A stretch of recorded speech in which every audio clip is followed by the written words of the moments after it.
உணவு பிரியர்களை சாப்பாட்டு ராமன் என அழைப்பார்கள் அல்லவா? ராமனுக்கு இந்த பெயர் எப்படி வந்தது தெரியுமா? இதோ பார்ப்போம். இலங்கையில் போர் முடிந்து வாகை சூடி ராமர், சீதை, லட்சுமணன், சுக்ரீவன் மற்றும் வானரப்படைகள் அனைவரும் அயோத்திக்கு திரும்பிக் கொண்டிருக்கிறார்கள். 14 வருடங்களுக்கு முன்பு வனவாசத்திற்கு பரத்வாஜ் முனிவரிடம் ஆசீர்வாதம் பெற்ற பின்பே ராமர் கிளம்பினார்.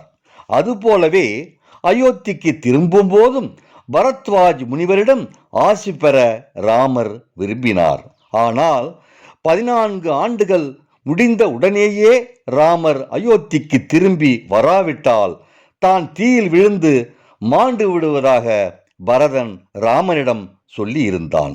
இதனை ராமர் நினைத்து பார்த்தார். பரதன் சொன்னதை செய்யக்கூடியவன் என ராமர் நன்கு அறிவார்.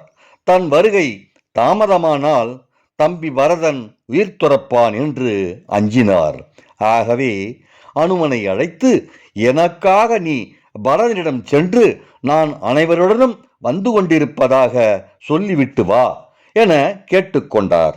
அனுமனை தூது அனுப்பிவிட்டு ராமர் பரத்வாஜ் முனிவரின் ஆசிரமத்திற்கு சென்றார். ராம சீதையை கண்ட முனிவர் பெருமகிழ்ச்சி அடைந்து வரவேற்றார். நீங்கள் அனைவரும் இன்று இரவு இங்கே தங்கி நான் அளிக்கும் விருந்தில் பங்கேற்க வேண்டும் என கேட்டுக்கொண்டார். முனிவரின் வேண்டுகோளை ராமரால் நிராகரிக்க முடியவில்லை. ஒப்புக்கொண்டார். தூது சென்ற அனுமன் திரும்பி வருவார் என பரத்வாஜ் முனிவர் எண்ணவில்லை.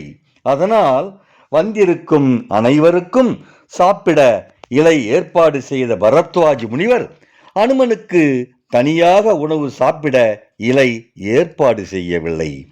அனைவரும் சாப்பிட ஆரம்பிக்கும் நேரம் பார்த்து சரியாக அனுமன் வந்துவிட்டார். இதனை கண்ட ராமர் தனது இலையின் மேல் பக்கத்தில் அனுமன் சாப்பிடட்டும் என்று சொல்லி தனக்கு எதிர்பக்கம் அனுமனை அமரச் செய்தார். அனுமன் காய் பழங்களை தான் விரும்பி உண்பார் என ராமருக்கு தெரியும்.